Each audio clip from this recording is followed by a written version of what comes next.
I'm Alan Girding, and this is Designer Diary, the show where we talk everything Dungeons & Dragons, role-playing games, etc., while I try to convince you to buy all of our shit at TuesdayNightGames.com. Buy yourself some Mothership, World Championship Russian Roulette. That's not lemonade, whatever. But today, we're talking about initiative. Wasn't sure what to entitle this episode, but for me, I think you should stop rolling initiative. It's this weird action where you spend so much time rolling dice to figure out who gets to roll dice first. What? That makes no sense to me, and maybe not for you either. Big old waste of time. And maybe you are like me. If not, hey, more power to you. If you like tactical tabletop games where people take their time with turns and you use your minis to determine line of sight and maneuvering, and you can have group discussions and take all the time you want in the world to determine the best course of action, then yeah, you probably like initiative because you like those minis on the board. But if you're like me, and you're more of a fan of the theater of the mind, then you'll probably want to listen to what I have to say about initiative. Because for me, there's two very different games that are juxtaposed together, crashing together. When you play your role-playing games, you are actually playing two different games, very different. On the one hand, you have the narrative game where you and your friends are having conversations with characters trying to figure out puzzles and progressing the story in the most dynamic ways. Or time out. Now you have to play something completely different because you have a violent encounter happening. Well, me and my players, we want to get on with the story. We don't want to play two different games. We want it to role play. That's why we're there. If we wanted to play some tabletop battle game, we'd whip out Warhammer 40k or play 4th edition Dungeons & Dragons. No shade. Let me tell you a story. The game I probably played the most back in the day was Warhammer Fantasy Roleplay. And my party members, they would avoid combat to their fullest extent. Not because it was dangerous as it was supposed to be, because Warhammer Fantasy Roleplay is grim, dark adventure in a perilous world. No, they would avoid combat, not because they're worried about their characters' lives, but because they thought combat was so boring. And so I've spent pretty much my entire role-playing career trying to figure out how to make violent encounters more entertaining. How do we avoid those dreaded double hands of time out, let's play a different game? And I'm sorry to say, big part of that, getting rid of initiative. Initiative takes so much time rolling that die for all the players, adding out numbers. Tell me how much time you typically spend with initiative. Trying to figure out who goes first and when. Is it your ranger character, then your tanky fighter, then the big baddie, the dwarf, then the big baddie's pet spider, followed by your slow-ass magic-casting wizard? There's gotta be a better way. And there is. But before we talk about that, let's talk about the classic initiative methods. And some of these I like more than others. The oh-so-classic is everyone rolls. And when I say everyone, I mean not just the players, but each freaking monster rolls as well. They adjust the roll based on their bonuses, and that determines turn order. There's dynamic, where you re-roll this after every round and turn order changes every round, and there's static, where you roll it once and that determines it for the entire combat. Now there's a method where you don't roll at all, and it's already based upon your stats, typically your speed stat, your dexterity, which sometimes doesn't make sense because dexterity isn't really how fast you are. And the third and final method, which is the one I've used mostly, all the players go, then all the monsters go, unless, of course, your dumbass players get surprised. Then the monsters get to go before your players. But some people get so chunky with this that they say the players can surprise the monsters, and then the players get 2 turns before the monsters get to go. That sounds fun, but the more rules there are, the more it takes away from your narrative time. So let's talk about how you can do initiative the same way you play narrative time. Narrative time typically uses the 3DR system. DDR. That is, the GM describes what's going on, so players can figure out what to do. Then the players describe what they want to happen, their intentions, and to do so, then they must roll the dice. Then the GM describes what happens, and so on and so forth, repeating it. DDDR, describe, dice, repeat, describe, dice, repeat. It's the age-old system that works wonderfully.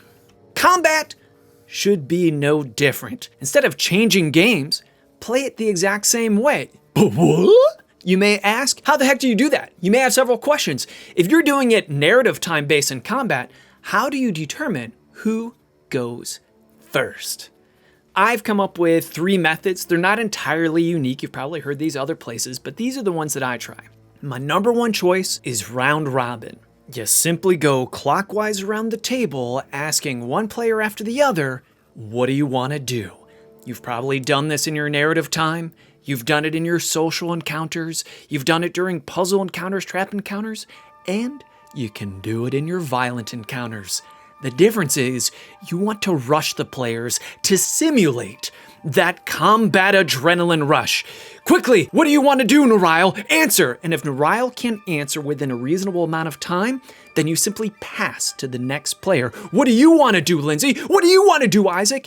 And if they can't think of anything, you pass and you come back to them once everyone else is gone. If they pass twice, you just have them frozen in stupefied fear. Now, because of this, you may find that your players may want to adjust seating order, putting the quick thinking player immediately to the GM's right. After all, this is combat time, not tea time.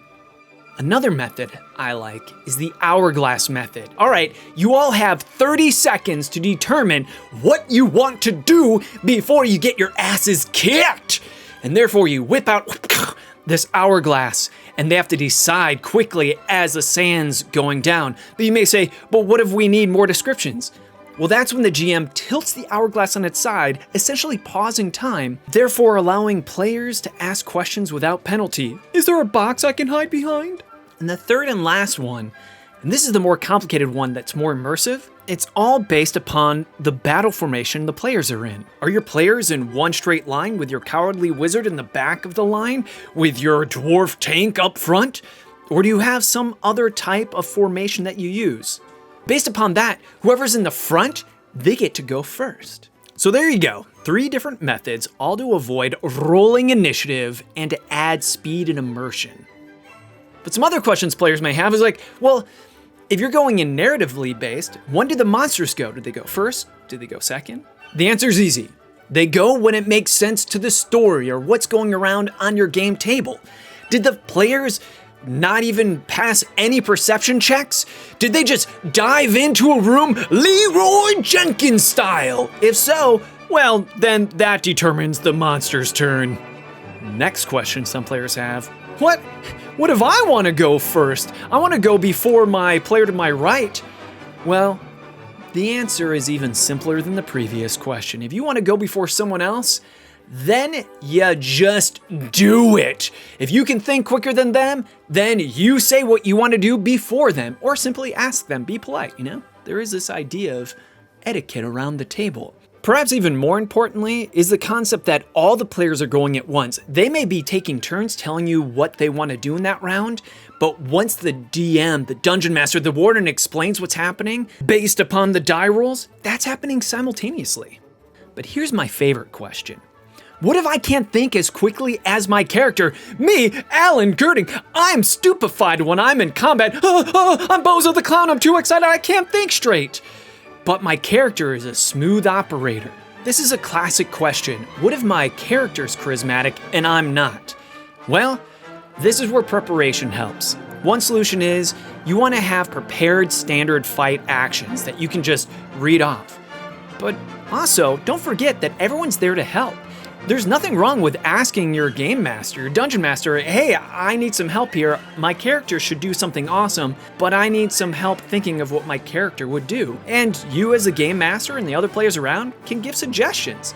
This is a collaborative storytelling game experience. Have some fun with it.